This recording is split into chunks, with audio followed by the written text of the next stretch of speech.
here at Antum Risk. I'll go ahead and let you see me during the official. And Antum Risk provides a variety of risk management services to the healthcare industry. These do include our group programs for workers' compensation, professional and general liability, and medical stop loss. We do also provide solutions for other property and casualty needs. On behalf of Antum Risk, we would like to welcome you to our webinar on OSHA record keeping. Before we get started, I do want you to know we are going to mute everyone's lines. Just did that, okay. To avoid interrupting the webinar, you can ask a question anytime using the chat feature on your screen, and Tamara and I will both be monitoring chats throughout this webinar, and we will break in if we need to. We will have a short Q&A session at the end, so if you have any specific OSHA record keeping questions, please feel free to hold on to those, submit them via chat, or we'll talk about them again at the end. Our presenters today are Tamara Rodriguez, who is the risk management consultant at Antum Risk, and myself. We have begun recording, so now we will go ahead and get started. So first, let's talk about the organization of the rule. There are several parts, including the purpose, the scope, the forms, other requirements, reporting to the government, transitions, and definitions. So this is how the OSHA record keeping rule is set up. And again, that's 1904. So you can check on those there. The purpose of the rule is to provide a primary source for the occupational injury and illness statistics. We all are familiar with the Bureau of Labor Statistics requests that probably come in for most of us on an annual basis. And that helps provide information for you to manage safety and health programs, but it also provides information for employees to be aware of the types of injuries that happen in their work environment, and to help OSHA know where to direct their programs. So if they don't have a program, for example, on certain types of exposures or patient handling, which they don't, is that something that they want to adjust for future programs? So we're going to start out with a little overview of, do I have to keep a log? And if I do, what does that look like? So what is covered for your OSHA log? Covered employees include people that are on your payroll. That's pretty obvious, but it may also include people who are not on your payroll. And that would be people who are supervised by employees on your payroll on a daily basis. And you would want to take a look at your contracts to see who that might include. Most likely, it may include traveling nurses. Travelers typically don't have a supervisor on site that is from that agency. Therefore, they actually report through staffing somehow, and they report up through the charge nurse that's on their unit. So that's a good example of someone who may need to be included on your log, depending on how your contract is set up. The other good news about that is if they're on your log, you get to count their hours in your hours, but you will want to track that. So that's kind of a sticky wicket there. You'll want to check on those and see what you should be doing with traveling nurses, other contractors. Look at your other contracts. Do they have a on-site supervisor or supervisor who is on-site weekly, monthly, that they actually report and get direct instructions from? If you have the right to hire and fire or right to control where and when and how they work, then they probably need to be on your OSHA log if they experience an OSHA related injury. If they're compensated for their work in another way, you may have to include them on your log. If they're furnished equipment from you, maybe. If you have, again, the right to hire and fire, most likely. Again, just check in on your contracts. That's probably the best thing I can say. Establishments. This is another one of those kind of things that can make you go round and round. But an establishment is a single physical location where business is conducted and where your service or operations are performed. That sounds pretty simple, right?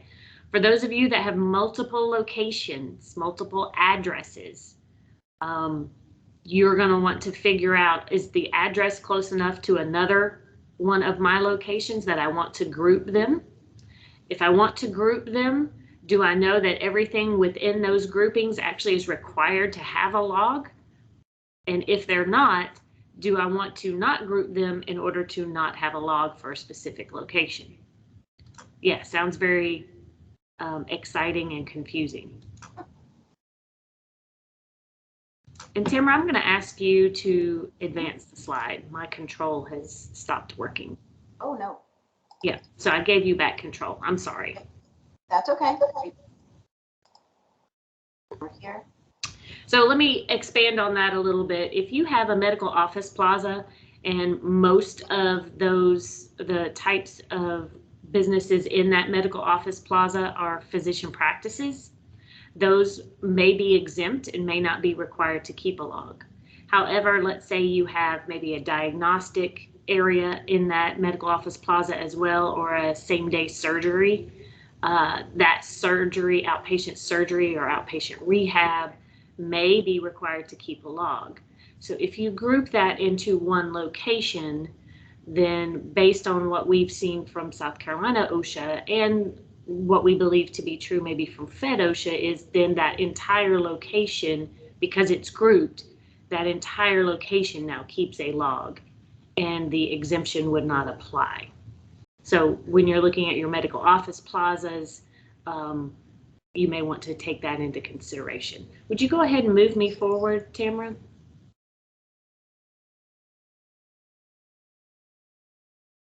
Keep going. I still see establishments and locations. It's really lagging. Should be exemptions. All right, so the exemptions, there is a list of exemptions. I'll just talk about them. You can find them in the 1904. They do include physician practices. They do include some dentist offices. So you do want to check that out. I can help too. If you have 10 or less employees at any point in the year, including full-time, part-time, and temps, that they all count. And we had already talked about contractors. And then this is the appendix that Wendy was referring to that has specific practice types that are often part of our membership that are excluded from the requirement of keeping OSHA logs. Did it ever catch up for you? No? I see the exemptions now, and now the exemption exceptions. Yeah. So the exceptions to the exemptions, because OSHA does not like to make things simple.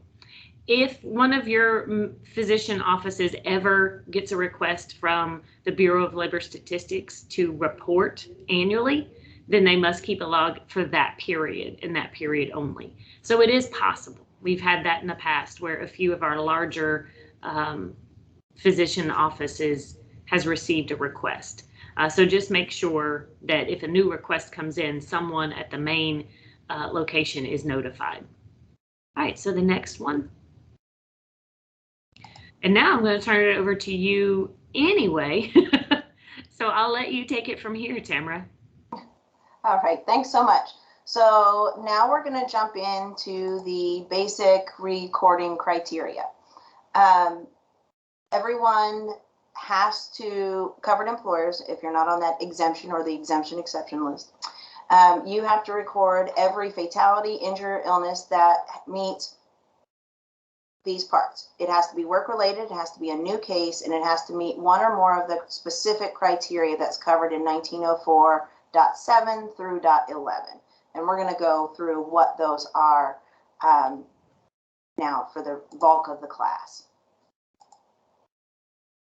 As if the establishment setup wasn't enough, this gets kind of in the weeds, so we'll do our best to give you some examples as we go through today. Please, again, feel free to let us know if you have any questions.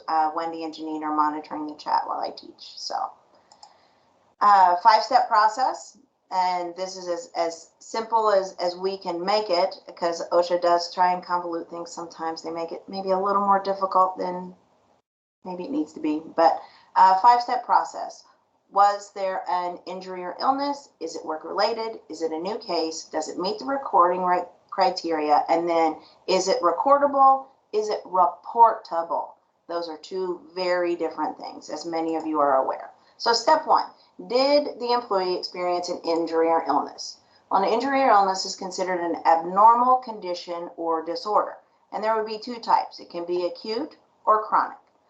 Oftentimes, especially with workers' compensation, we deal with acute issues that have immediately arisen. But then there's some things that can be longer term, repetitive motion injuries, respiratory disorders, different types of skin diseases, all would be chronic conditions that would be addressed and would count as an injury or illness for OSHA's purposes.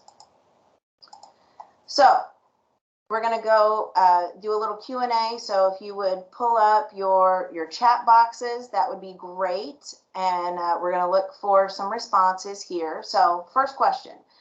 Worker reports to the nurse's station with the complaint of painful wrists, and they were given 2 Advil and returned to the job. Do I stop here in my flowchart process, or do I keep going? What do you think?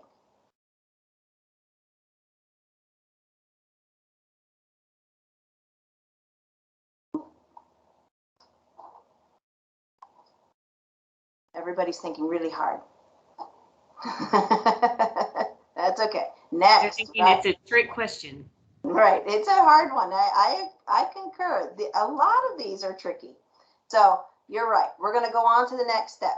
Those painful wrists, that's the injury that was experienced. So that's how that counts as far as OSHA is concerned. So we would proceed to step 2 for this case.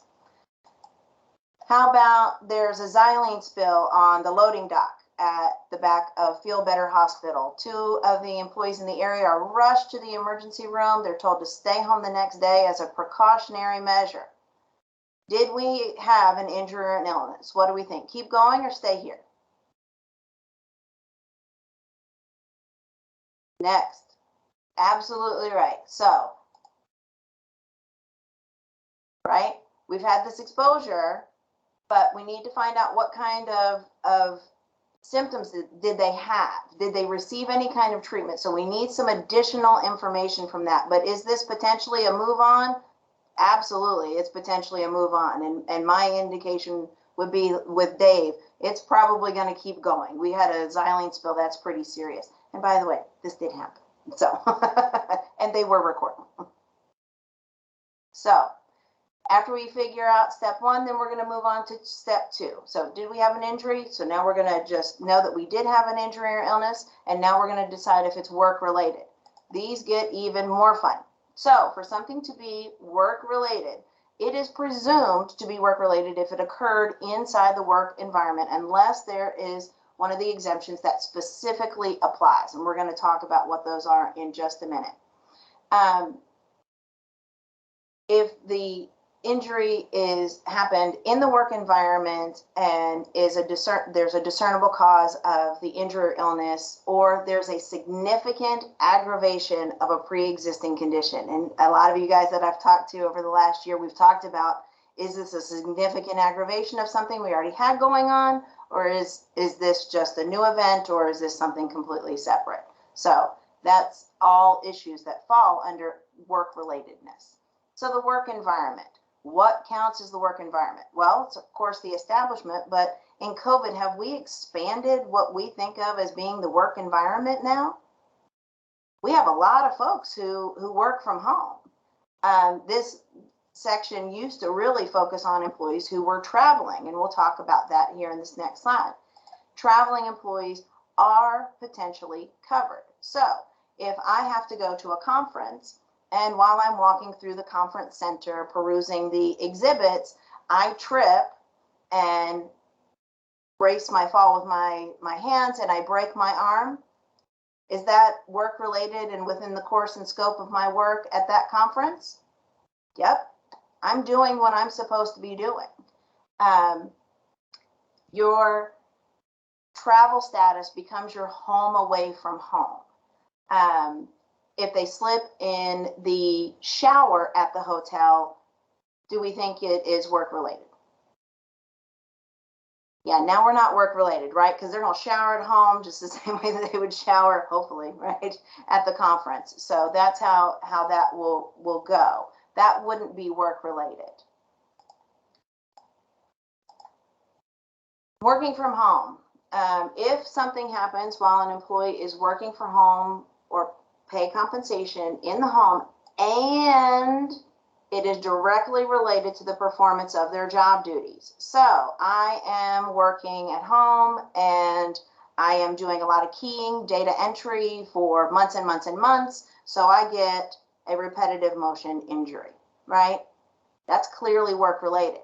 If I go to the kitchen to get myself a snack and I'm walking back to my desk and I trip over my dog and hurt myself, not work related.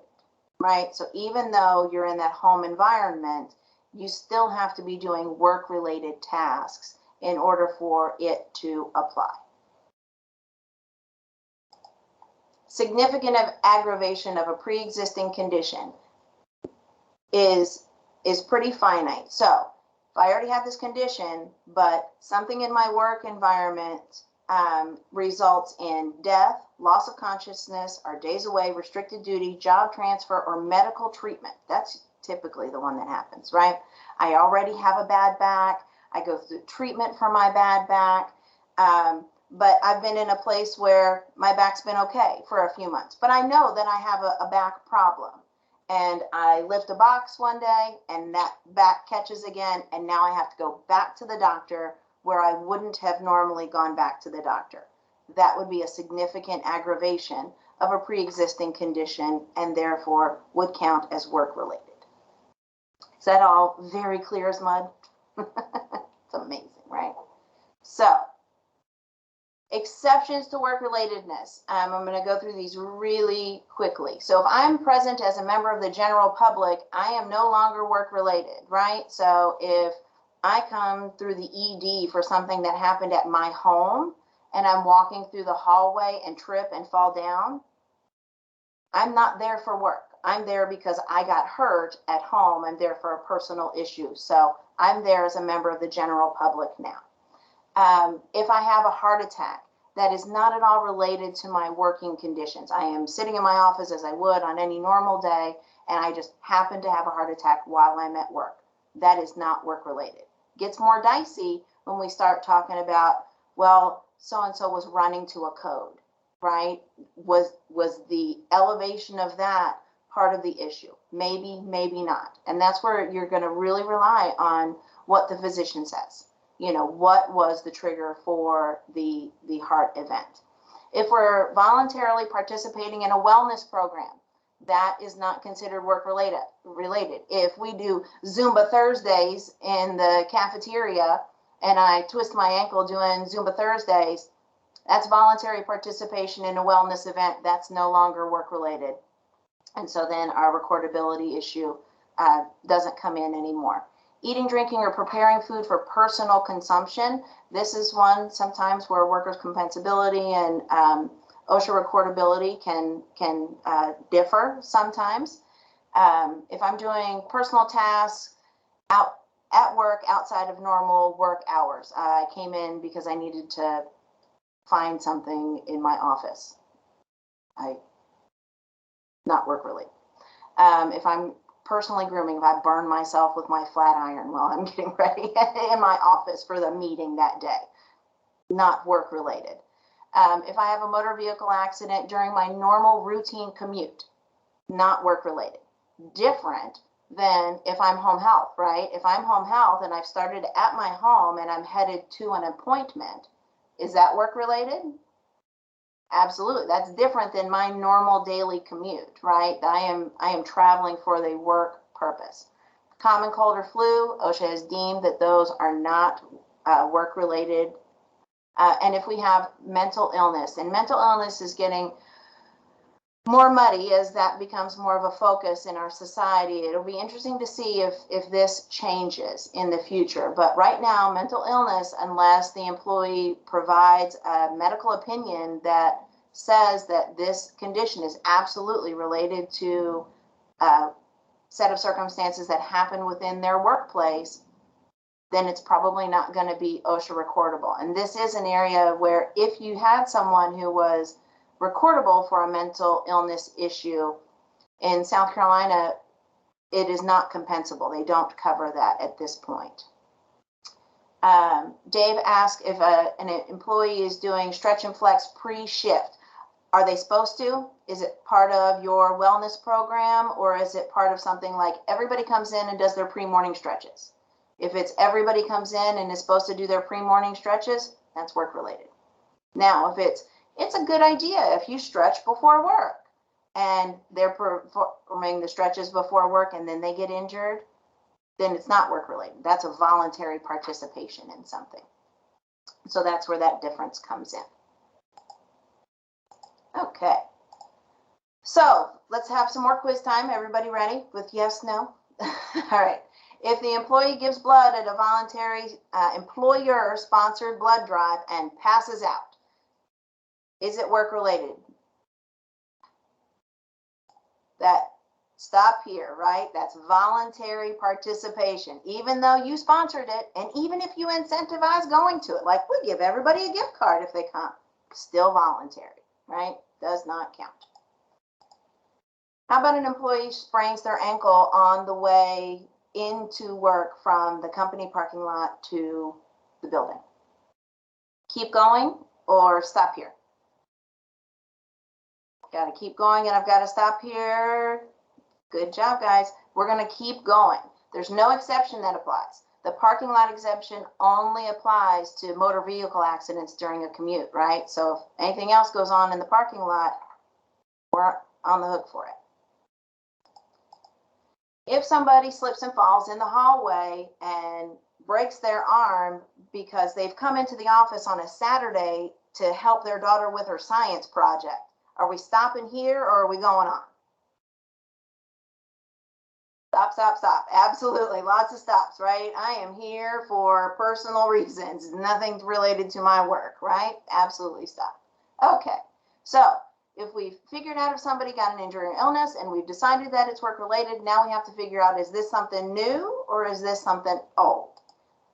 If it's new, or something is considered new, if they have not experienced an injury on that body part in that way, or if the previous injury or illness was completed, if they had gone to maximum medical improvement, they were completely recovered. So if I walk down the hall and I twist my ankle and I get treatment for my sprained ankle in January, and I'm treated for it through February, and then in November, I sprain the same ankle, new case, right? Same ankle, same problem. I'm just not super graceful, which anyone in my family will tell you is accurate. But still a new case, right? Even though the mode and method and injury were all the same. If there's a medical opinion regarding the resolution of the case, then you would have to follow that opinion. So if I went back to the same orthopedist and they said, no, this is still from that other one, then you follow what they say. They're the expert, right? If there's a new exposure that triggers a new case, then that would be, of course, a new case. So what do we think? An employee 5 weeks ago sprained their wrist at work and received a rigid wrist support, prescription medication, and light duty. Then 2 weeks ago, they were back working their normal job and completely recovered. Today, 5 weeks after injury, they complain of pain in the same wrist after moving boxes. What do we think? Stop here or keep going? Next step. I would say go on. Absolutely. The doctor's opinion said that they had completely recovered from that previous event. So that is absolutely one where I would continue to move forward. Very similar set of facts, right? But initial injury, and then 2 weeks, they went back to work at their normal job, but were continuing to take medication as prescribed for that previous injury. Now, 5 weeks later, we are complaining of pain in those same wrists. What do we think? Do we stop now or do we keep going? They get more tricky.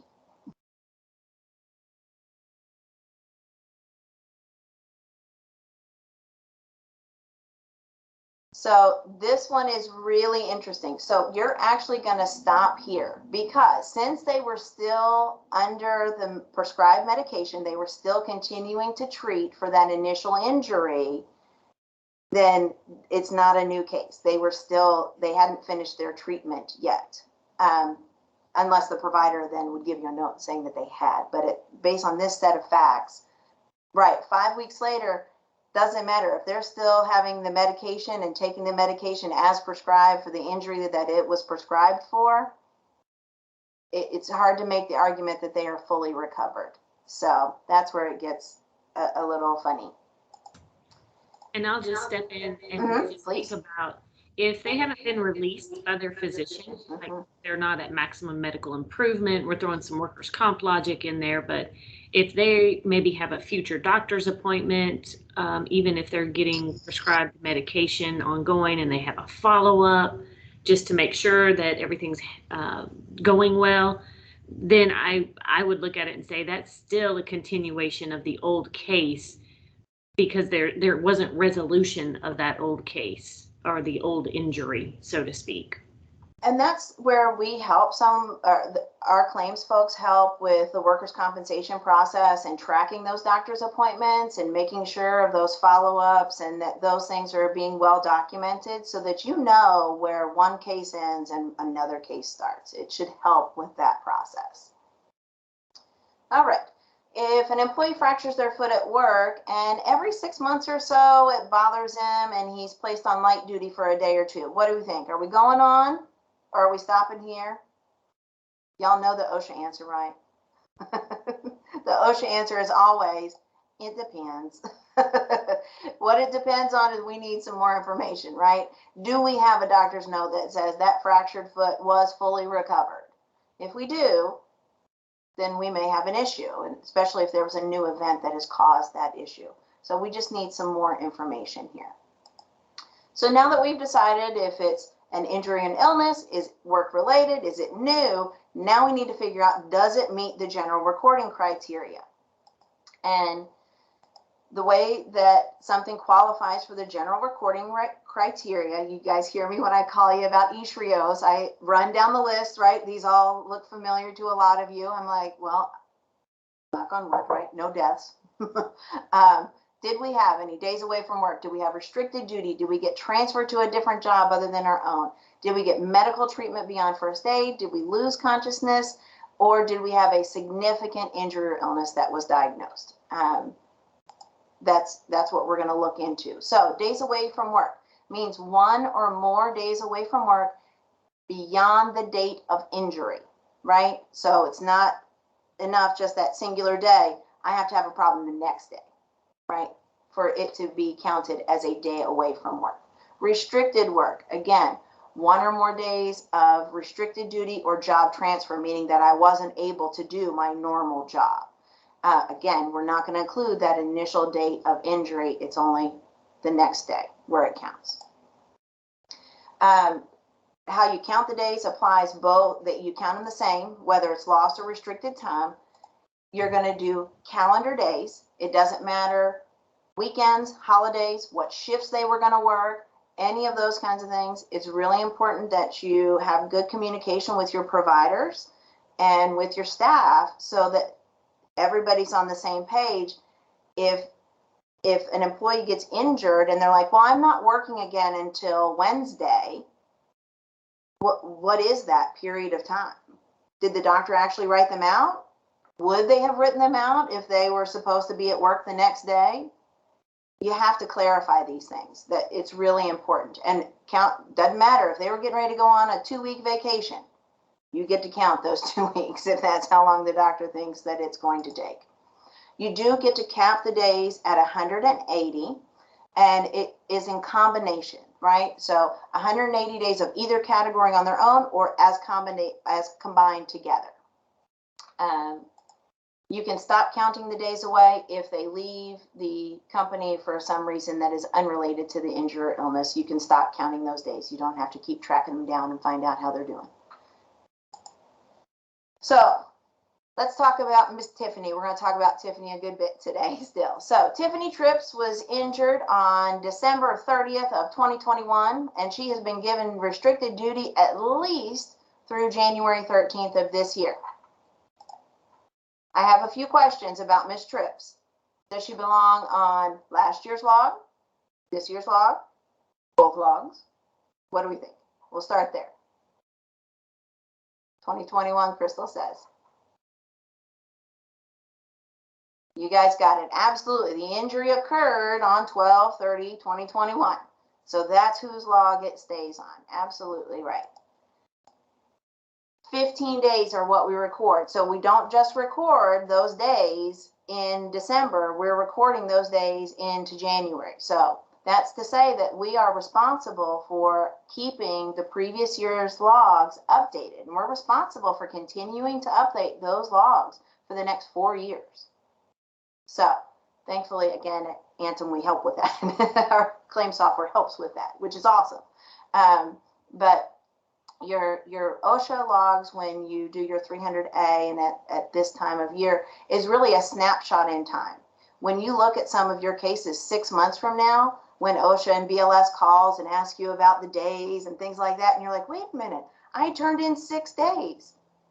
Why does it now say 36 days? Well, it was 6 days then. When you turned that in, that was accurate and you reported appropriately. But we keep counting for you so that you don't have to. And I already gave the answer to this. How long are you responsible? It's actually 5 years. Sorry, I undercut it. 5 years, not 4.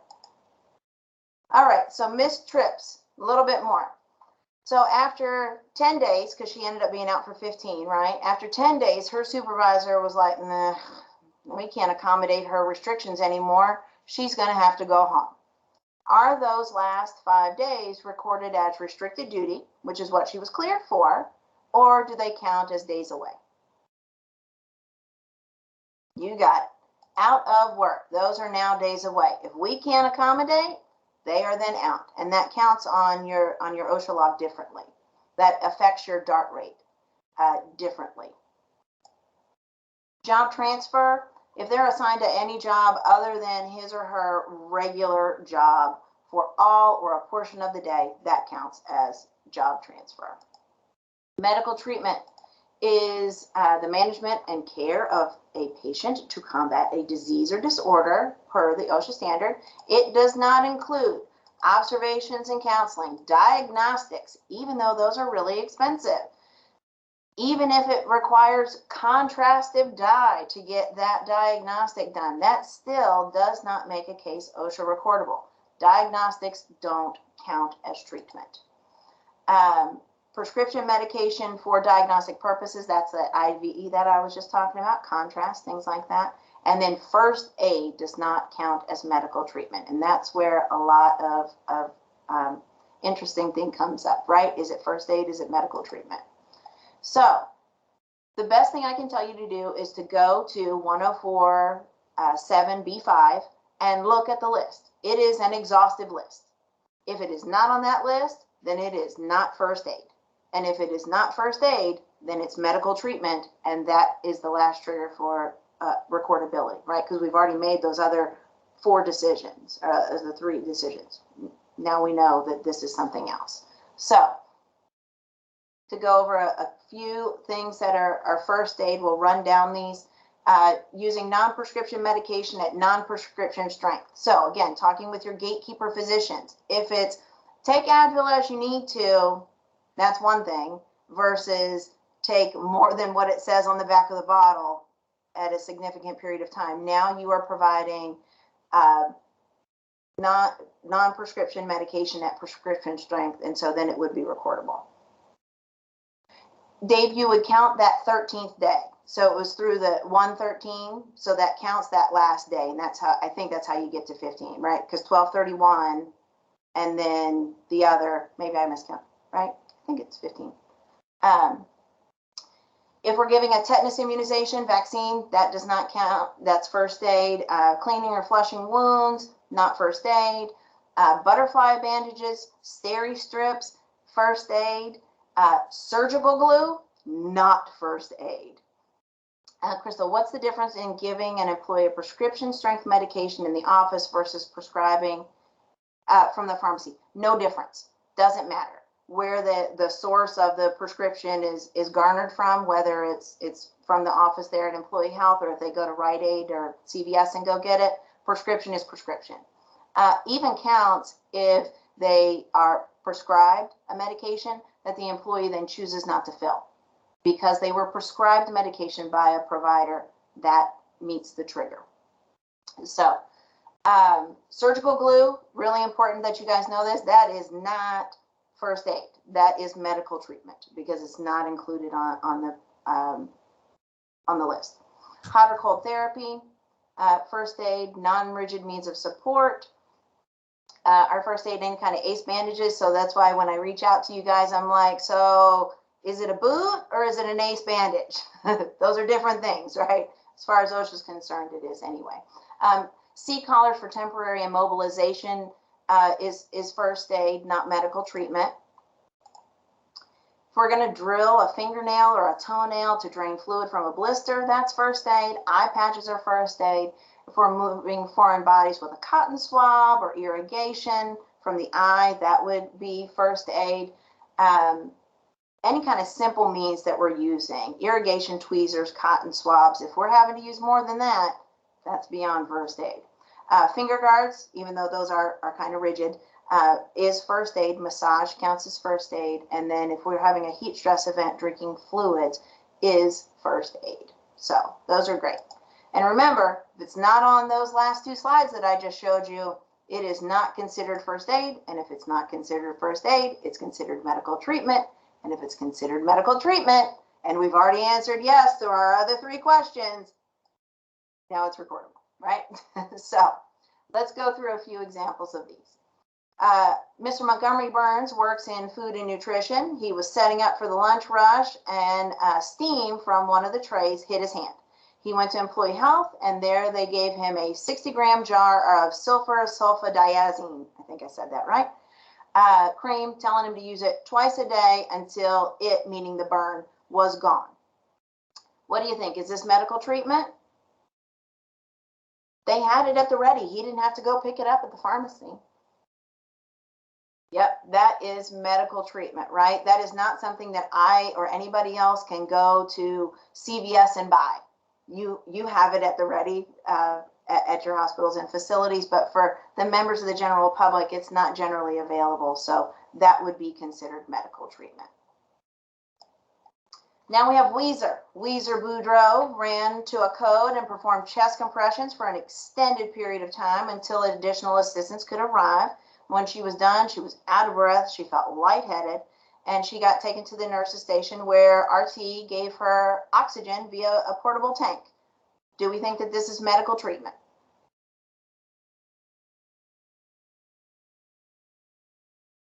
Lots of good job. Yep, that's a yes. Remember, if it wasn't on that first aid list, we didn't talk about oxygen on that first aid list. It's going to be medical treatment. So, Stan Sensitizer, he has asthma, and he has an asthma attack after he smelled a floor stripper on one of the halls. He had to use his inhaler that he was given by his primary care physician. What do you think? Does this count as medical treatment? Crystal knows the answer. Yes, you do. Yep, this is treatment. So this is another time where you're using a prescription medication to treat a condition that is now significantly aggravated, right? If not for the chemical smell at that moment in that hallway, he wouldn't have had to use his rescue inhaler. So, and that's a prescription medication, so therefore it counts. Loss of consciousness. Somebody gets the vapors at work. Does it count? Yes, probably. It probably does.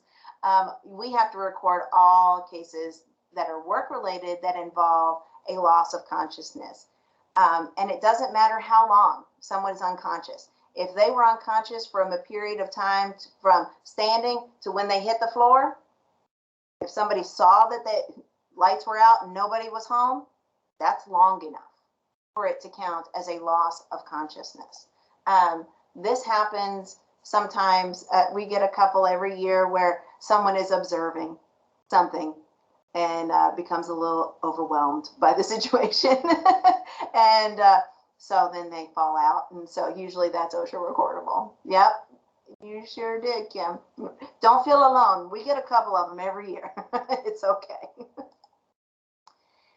Significant diagnosis of an injury or illness. So work-related conditions have to be recorded at the time of diagnosis by a physician or licensed healthcare professional. That's what PLHCP stands for. The conditions are cancer, chronic and irreversible diseases like silicosis, asbestosis. If we have a punctured eardrum, that is a significant diagnosis of an injury or illness. And if we have fractured a bone or cracked a tooth, any kind of fractures counts as a significant injury or illness that may not need treatment, right? We don't always provide treatment for breaks. But if it's a fracture, it counts and it's going to go on your logs. So last bit in this process, we've come all the way through those first four, and now we are deciding, is it recordable? And then the bigger thing is it reportable, right? So severe injury reporting. God forbid somebody dies. You have 8 hours to report that fatality, as if it occurs within 30 days of the date of injury, right? And we have to report amputations, even if it is the tip of a finger. Doesn't matter how small the amputation is, you still have to report it. Loss of an eye, hospitalization, not observation, admitted to the hospital, right? Within 24 hours, the OSHA has to be notified if that hospitalization occurs within 24 hours of the initial event. And we'll go over the COVID stuff in just a little bit. I'm sure those questions are coming. And now I'm going to turn it back over to Wendy for some specific standards that have specific recording criteria. But does everybody feel pretty good about the general recording criteria and what triggers stuff? I'm seeing heads bob, and I'm not seeing any questions here. Oh, what about a death that occurs before the employee has come into the building or clocked into work? So that's going to go back to work relatedness. Right? That's where we're going to figure that out. What condition caused that situation, right? If I was parked and I'm crossing this crosswalk and I get hit by a car in the crosswalk on my way to work, that is potentially work related, right? Yep, admitted for observation gets really dicey, right? Were they literally admitted? I mean, if we were admitted for observation, but we are given medication, we have IVs, we have all of these other things, I think it gets hard to make the argument to OSHA that we weren't receiving medical treatment and that we were just there for observation. You can go that route, but I would encourage you to document that really carefully. In case you're ever called on it later, you can say, well, we chose to not record it because X, Y, and Z. You don't want to over-report, but you definitely don't want to under-report. We have problems if we under-report. If we over-report, we give them more information than they need. Yeah, and I'll just break in, sometimes for those individuals who are on the observation floor, if we give them pain medication for comfort, OSHA doesn't care why it was given, but if they're given pain medication at a prescription strength, something that cannot be found over the counter, then most likely that's something we're going to have to record, or we should at least document and consider very carefully. You know, those observation admits are very tricky. So I would suggest going in and looking at the record to see what was done during observation. Were they really just there, or were they given even minor treatment? Right. All right, so we'll keep the questions coming. We'll break in when we need to. The standard specific recording criteria, we do have some other recording criteria that we need to look at that's a little bit different from the standard stuff. So bloodborne pathogens, hearing loss, tuberculosis, and then COVID. And Tamara, I'm going to ask you to advance the slides so that we don't have a lag issue like before. No problem. So if you'll go ahead and move that. I did. Okay, well, it's not showing up. This is fun how this happens. All right, so let's talk about bloodborne pathogens. We do know that when we have a contaminated sharps, that we do record those anytime it is a sharps related incident where the sharps device is contaminated with another person's blood or body fluid. We record those. However, splashes are a little different. So we have a splash, and regardless of contamination, regardless of PEP. So if PEP is provided, but that person does not seroconvert, there is no injury or illness. So you go back to the, was there an injury or illness? Well, there was an exposure, but that person was not injured, nor do they have an illness at this time. That does mean that if that person is given PEP and is on regular testing schedule, that recordability could change up to a year from the initial time that the exposure occurred, if we can confirm that that is work related. So that's the difference between sharps and splashes. Splashes, we follow the general recording criteria. The sharps, we have that special contaminated sharps in there. So then the next one was. We have a question. Can you see it now? The slides? I see bloodborne pathogens. Okay, I'll read the question for you. I don't know why you're lagging behind. So while disposing of a used needle, Sarah Sharp poked herself through her glove. The source patient could not be identified, but Sarah's baseline blood tests were non-reactive for any bloodborne pathogens. Is her needle stick recordable? What do we think? Yep, absolutely. Her needle stick is a puncture and a bloodborne exposure. We can't even have it be the lesser of the two evils, which is a puncture non-exposure, because the source is unknown. We can't identify it, so then we have to assume that it's a bloodborne exposure. All right, so we'll go on to the next, and actually the next two we're just going to hit slowly. So we talk about hearing and tuberculosis, both of which, if you have a hearing conservation program, then you might have a standard threshold shift. If you have one that is 25 decibels or more, then we need to evaluate that, and most likely that will be recordable. And then the next one is tuberculosis. I am not going to review all that. If you have one, basically contact us and we'll help you through it. Is what I'm going to say. Tuberculosis, it's going to be if your employee is exposed to someone who has an active case and then they develop TB, then it will be recordable again, unless they have another exposure potential, like they live in a household with someone who is diagnosed with active TB, or they come in contact with someone else in a non-work related capacity. And so then the next, now let's talk about COVID. Now this is the ETS for healthcare. So let's not confuse this with the vaccine or test ETS mandate. This ETS, while it has stopped, or it has run its course, they did say, they being OSHA, said, hey, yeah, we're going to keep the recordability requirements for COVID in place. So some of that would include your COVID-19 log. You do probably want to keep up with that a little bit, especially if you're having a hard time determining work relatedness. They're going to want to see, do you have a log of everyone who's out? You probably have some of that anyway, because you have staffing concerns and you have to track when they're coming back, if they're on isolation, if they're on quarantine, if they meet different requirements. So you're probably still tracking those individuals anyway in some form or fashion. Next slide.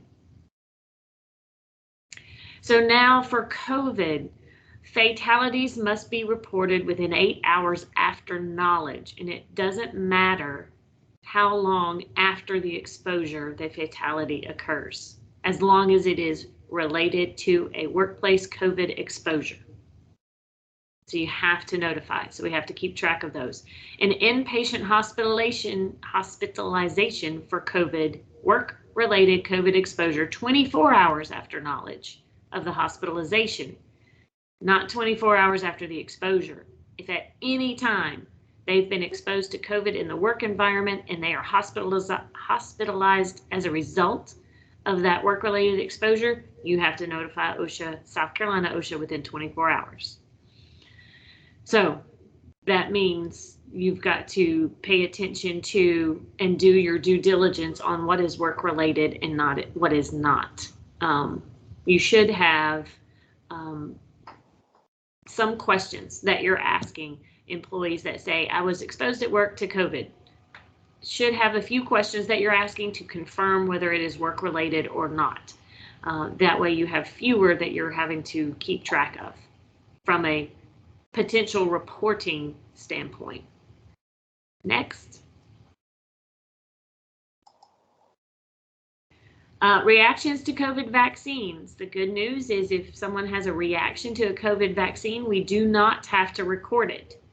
That is different, something different than mandatory flu vaccines. So if you have a mandatory flu policy, which most of you do, and someone has a reaction, previously that would be recorded because it's mandatory, not voluntary, and any reaction then is, it's required for them to be in the work environment.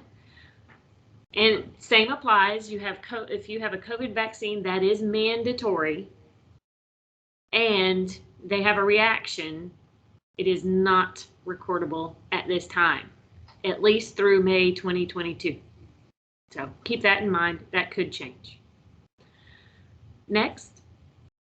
So the ETS for vaccination, testing, and face coverings. Basically, they did just go over and confirm the reporting. That COVID ETS is stayed at this point. So then we revert back to the healthcare ETS and what they recommended, federal OSHA recommended. Is there any, so the question came in, is there any workplace COVID exposure at this time? It's everywhere. Yeah, generally speaking, it is more difficult to confirm work-relatedness. We do still have some come in where most of the time where we see it is someone took care of someone who was an unknown. They was not suspected of being a COVID patient, and so they weren't wearing PPE. And then later when the tests came back, they were then notified that that person did have COVID. And so that is a potential work-related exposure that they would not have normally been exposed to. So we still get some of those, but that's usually the sequence that we see now for COVID exposures. And clusters still every now and then. Yeah. Where somebody else got it from somewhere outside and brought it into the work unit, and then 5 of their colleagues are now sick. So it gets harder even with clusters. That's kind of the other one that tips the scale these days. Yeah, so if you have one, just do your due diligence and ask questions.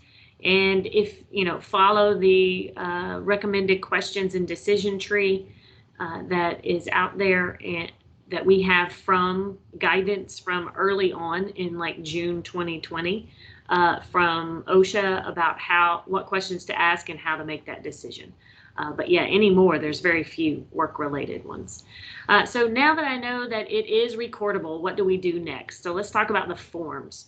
So we do have several forms. You must record within 7 calendar days. So essentially, you've got to make your first decision on whether it's recordable or not within 7 days. That 7 calendar days, that is the requirement from OSHA. I know there are times where you're not sure if something is work-related or not, and you're waiting on maybe some physician notes, some follow-up, but you have to at least make an initial decision, yes or no, and then you can always change it if you get more information. OSHA just says You got to make your decision within 7 days, initial decision. You can use an equivalent form for any of the forms that we talk about, as long as it has the same information, it's legible, and it has the same instructions on the OSHA form that it replaces. The next. If you're keeping it on a computer, which most of you are now, as long as it can be produced when needed, and you must provide it to OSHA within 4 hours. You must keep it for 5 years. So the only thing I say is you should also follow your downtime procedures. If you cannot get to your computer and your network is down and OSHA comes in at the same time, talk about, wonderful events all happening at once. How would you get to your most recent log, or who would you call, and how would you get it to them? I would say we typically can provide a electronic copy of your log, so we could help you, as long as you can still reach out via phone, we can help you with that. But also it may be something that you want to print off a copy of the log every month, every couple of weeks, something, so that you have something to give them. So this is the log. This is what it looks like through the forms. This is the 301 form. The eShrio replaces your 301 form. We have the same and more information requested, so you don't have to worry about filling that out. And then lastly is the annual summary form. And that is one of the forms that we are trying to help you all fill out about this time of year. And again, this is... Yeah, duplicate. Sorry, my apologies. No, that's okay. Privacy protection. Typically, we see a privacy case as a needle stick or sharp, but there can be other reasons why you would put privacy case instead of the employee's name. And we'll keep moving on quickly. We're getting to the end of time, so I'm not going to review, but you can review privacy protection if you need it. Until 12. Oh, good. So I'll keep moving, not near as fast. You must keep a list of those case numbers for privacy so you can line them up later so you know who is who, but not everyone else does. And if you need to change the description of the case, you can do that. I will go back for just a second to the previous slide and just point out sexual assault. That's becoming a bigger and bigger issue, even for healthcare providers in rooms. That's happened. So just make sure that that's on your radar in terms of things that are a privacy case. And if somebody asks, please don't put my name on the log. They have the right to ask, not to have their name identified on the log. All right, so your annual summary. At the end of the year, you review your OSHA 300 log for completeness, for accuracy, you correct any deficiencies. You also, and it's not on here, but also in there, you estimate lost time and restricted days. So if you have someone who is currently still out as of the time that you're reviewing the log, you make your best guess as to when they will come back to work full duty and what that would look like. So for example, you have someone who is going out for surgery in January for an injury that happened the previous year.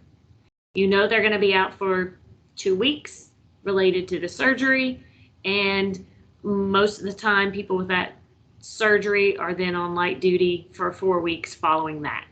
You will want to document that in your log because that's your best guess, your best estimation of what's going to happen. If you have someone who has a follow-up doctor's appointment in the new year and you're pretty sure they're going to go back to full duty, then you put that next doctor's appointment. And if it doesn't work out that way, that's fine. You've estimated based on the information you have when you're finalizing your log and your 300A annual summary form. It is an estimation. You will then complete your annual summary form and you'll get signatures. Remember, it has to have signatures. It must be certified. Normally, that must be certified by the highest ranking individual at that location. If you have multiple locations, it can be certified by someone at, again, the highest ranking person at that location, or it can be certified by the same person at the main kind of campus if you want to. It must be posted where everybody can see it from February 1st to April 30th of each year. Then you have electronic submission. So you must fill out by March 2nd, if you have more than 250 employees, you must submit your 300A information that you finalized earlier. Remember, things can still change between February 1st and March 2nd, but you will want to take the annual summary and the log that you finalized February 1st to post, and that's the information you want to submit on March 2nd so that they all agree, so that all the information agrees with each other.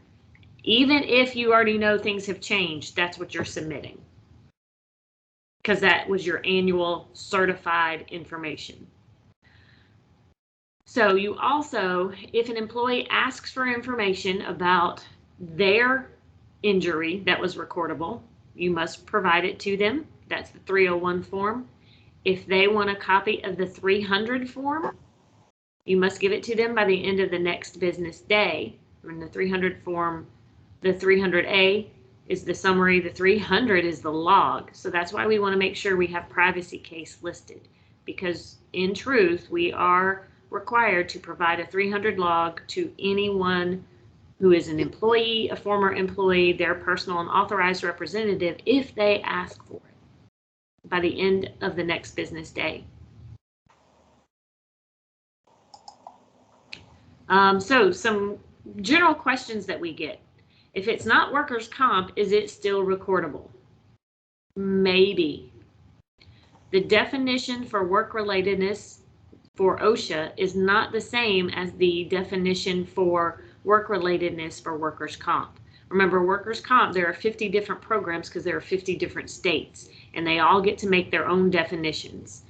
So if you live in South Carolina, there are a handful of things that would be considered OSHA recordable that are not considered workers' comp, and vice versa. It's usually not often, but whenever we have a claim that gets denied and we have it as recordable, Tamara and I will usually send you a brief email that says, hey, this has been denied. Do you feel like it's still recordable? So that we know if you need to continue to try and track down lost work days, restricted days. Does it still need to be on your log? So we will prompt you with that question just to make sure we're not missing information there. So if it is OSHA recordable, is it always workers' comp? Let's work it the other way. And that answer is no, definitely not. How many contaminated sharps become workers' comp claims? Very few. Not all of them.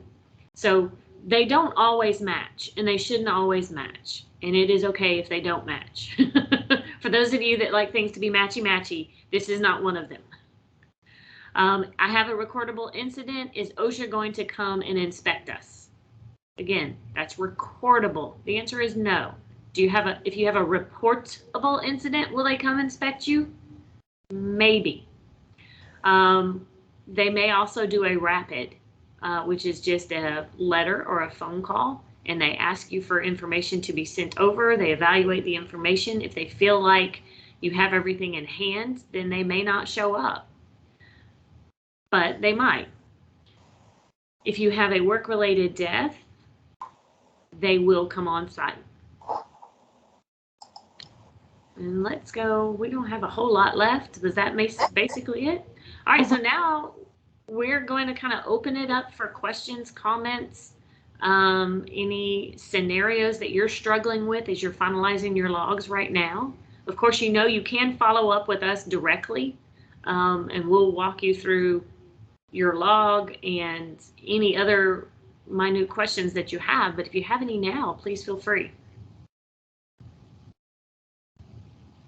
To give another example of number 2 on the FAQs, evidently in South Carolina, there's 5 criteria that have to be met for a hernia to be considered a compensable injury.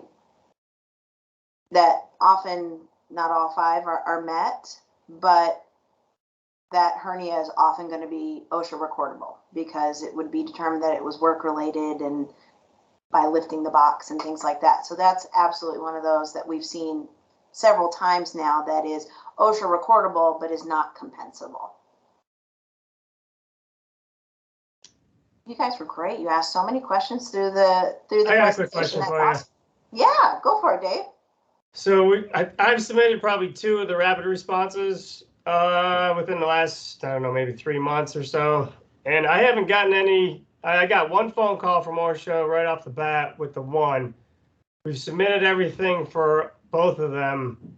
I have not received any communication stating that the file has been closed. Does that mean that they're so far behind that they haven't got to it, or do we still got to look out for that communication with OSHA? I would still watch for it. You know, a lot of what they do in rapids after that initial phone call is via USPS, where they may correspond back and say, okay, you're good, we're closed. And the post office is so slow these days. I mean, there's just no other way to say it. I had a family member mail something out on December 13th and it arrived last week. And they're 2 states away.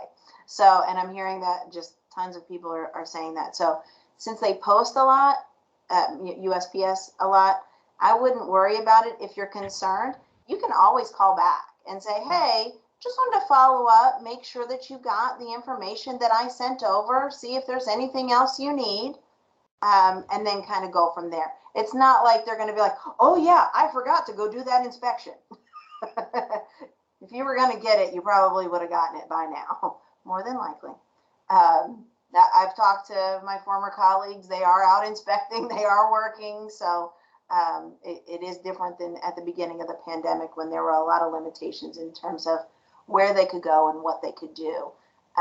So my guess would be that they're just behind. You can also go onto the Federal OSHA website and look up your location and see what kinds of inspections they've done, and they will show if they've done a rapid, and they'll show whether it's officially opened or closed. So you can do that, just because that might, and I say might, that status might be updated faster than when you get something in the mail. So you can always check that. But yeah, I like the idea of just doing a follow-up, making sure that they received everything if they've been quiet for a while. Just like children, quiet's not often good. So, so have to be careful. Anything else? Any other questions? Everybody good on establishments? If it ever comes up where you're not sure if something should be combined or not, we do have a resource. We went straight to South Carolina OSHA and asked, gave a whole 1.5-page long single-spaced scenario to OSHA that I called Feel Better Hospital, and gave all kinds of iterations of things, and they literally answered, yes, covered, not covered, log needed, not needed, you know. So we have a really great framework at this point for South Carolina OSHA's view on establishments as of 2020, I think that was 2019, 2020, yeah. Right in there. 2020, yeah. Because it does change, you know, but ideally that's how that should still go. We have the documentation behind it, so. Okay. All right, well, we will be following up with each of you that are members to check and make sure your logs are ready, and we'll be helping you through that, so please feel free to reach out. I do ask that you fill out a survey. Janine just posted it in the chat. You will get a copy of today's webinar as well. And we want to thank you for participating today. We'll continue to provide webinars on OSHA topics for the coming year, so we will be sending out information as to what those topics are and when those will be scheduled. So please watch out for those. And again, follow up with us if you have any questions. Thank you very much. Bye, everybody.